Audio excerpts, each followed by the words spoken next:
मैं तो उनसे कहूँगा कि जो बेचने वाले हैं, जो लाने वाले हैं, उनके ऊपर इससे ज़्यादा कार्रवाई करनी चाहिए। जब तक वो कार्रवाई ज़्यादा नहीं होगी ये लोग करते रहेंगे। मैंने वो भी वक्त देखा जबकि वो टैक्सियों में सोते थे, गाड़ियों में सोते थे, रास्ते पे सोते थे, जगह नहीं थी।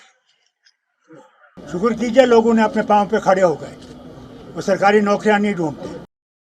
देखिए सबसे बड़ी चीज़ ये है कि आज नियरली 49 ईयर्स हो गए जब से मुबारक गुल साहब ने ये तहरीक चलाई। इन्होंने ड्रग्स के ख़िलाफ़ जो मुहिम चलाई, बच्चों तक पहुंचाया, उस्तादों तक पहुंचाया, कि ये एक ऐसी बला है जो हमारे मुस्तक़बिल को ख़त्म कर देगी। उसके साथ साथ फिर एनवायरनमेंट और दूसरे जो बिदअतें हैं उनके ख़िलाफ़ जो उन्होंने किया है, वो शराब हो, वो तंबाकू हो, इन चीज़ों को कि बच्चे इससे दूर रहेंगे तो फिर हम लोगों का फ्यूचर जो है वो बेहतर रहेगा। ये उस मुहिम को चला रहे हैं और इंशाअल्लाह अल्लाह ताला कामयाबी दे रहा है। चलिए आगे। डॉक्टर साहब, पीडीपी प्रेसिडेंट जो है महबूबा मुफ्ती, उन्होंने कल अपोलोजाइज किया टू द पीपल। मैंने उसके बारे में कुछ नहीं कहना। 5th को उन्होंने बोला कि 5th अगस्त को प्रोटेस्ट करेंगे। Please, it's her job, she can do what she likes. Doctor Saab, you see the situation of border POK, जो वहाँ से फायरिंग के इंसिडेंट जी, सिचुएशन जो आप ये बोल रहे हैं, मैंने कई बार इसके बारे में कहा है। मैंने गुजारिश की है कि यूनाइटेड नेशंस के ह्यूमन राइट्स है, कमीशन है, उनको जाना चाहिए और वहाँ देखना चाहिए उनकी मुश्किलात क्या है और उन मुश्किलात को दूर करने की कोशिश करनी चाहिए। मैंने मुल्क के वज़ीर आज़म और फॉरेन मिनिस्टर से भी गुजारिश की है कि साहब वो इतना बोलते रहते हैं, कहते रहते हैं कि वो हमारा हिस्सा है। अगर आपका हिस्सा तो फिर बात क्यों नहीं करते हैं उसके बारे में? क्यों नहीं बोलते हैं कि वहाँ पे जो हो रहा है उसको रोकिए? मैंने कहीं नहीं सुना, पता नहीं आपने सुना होगा या नहीं। मैंने नहीं सुना कि उन्होंने कोई बयान दिया इसके बारे में।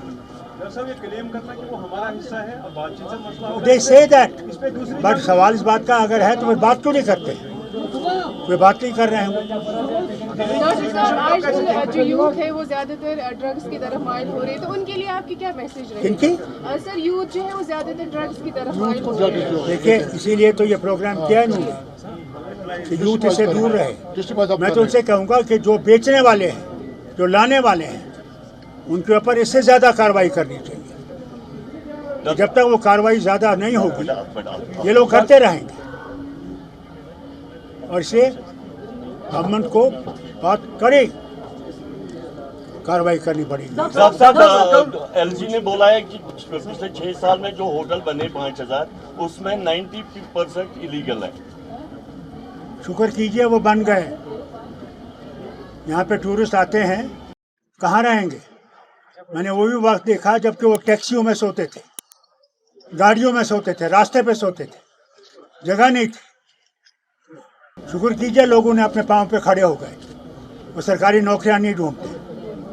डॉक्टर साहब, जंतर मंतर में जो प्रोटेस्ट है उसके बाद जो हालात वहाँ है, क्या वो और लंबी खींचेंगी? जो अरेस्ट कंटिन्यू हो रहे हैं वहाँ, अगर जो वादे उन्होंने किए हैं उनको पूरा नहीं किया और FRI और वगैरह जो चीज़ें हैं, FIR जो है और बाकी चीज़ें, जिन्होंने वहाँ खाना दिया, पानी दिया, उनकी तीमारदारी की और उन पे उनने जुल्म करना शुरू कर दिया, उनके ख़ानदानों पे जुल्म करना शुरू कर दिया, तो ये मुहिम और बढ़ेगी दिल्ली की तो बात सब और करते हैं। तब्दीली लाएगी। डॉक्टर साहब, दिल्ली की बात सब करते हैं, लेकिन कश्मीर में जो अनंतनाग के इंसिडेंट के बाद 2000 से जायद अरेस्ट हो गए हैं, मकान गिराए जा रहे हैं, वही ड्राइव फिर से स्टार्ट है। आप जानते हैं ना मालिक कौन है? वो तो जवाब ही नहीं देता है ये कर रहा है। डॉक्टर साहब, कल पीडीपी ने कहा कि नेशनल कॉन्फ्रेंस ने अफजल गुर और मकबूल भट्ट की फांसी को साइन किया। क्या किया? महबूबा मुफ्ती ने कल कहा कि नेशनल मैंने आपसे कहा ना, मैं महबूबा मुफ्ती के बारे में कुछ नहीं कहना। डॉक्टर साहब कल कहती है कहने दीजिए। डॉक्टर साहब, हमारे मैं स्कूल में जिसमें पढ़ता था उसका नाम बिस्को स्कूल था। वहाँ पता क्या कहते थे? वहाँ का था दे से व्हाट दे से, लेट देम से व्हाट दे से, और दे से व्हाट दे से। डॉक्टर साहब कल बिहार में जो है स्टूडेंट्स जो प्रोटेस्ट कर रहे थे पेपर लीक को लेके जो बिहार पुलिस है उन्होंने AK-47 चलाई स्टूडेंट्स ये सब जानते हैं और आपने सुना होगा ऑल इंडिया स्टूडेंट्स यूनियन की जो प्रेसिडेंट हैं उन्होंने क्या कहा, ये कार्रवाई बंद नहीं होगी, इसके खिलाफ बच्चे खड़े हो गए हैं और इंशाअल्लाह वो पूरा इसको आगे ले जाएंगे।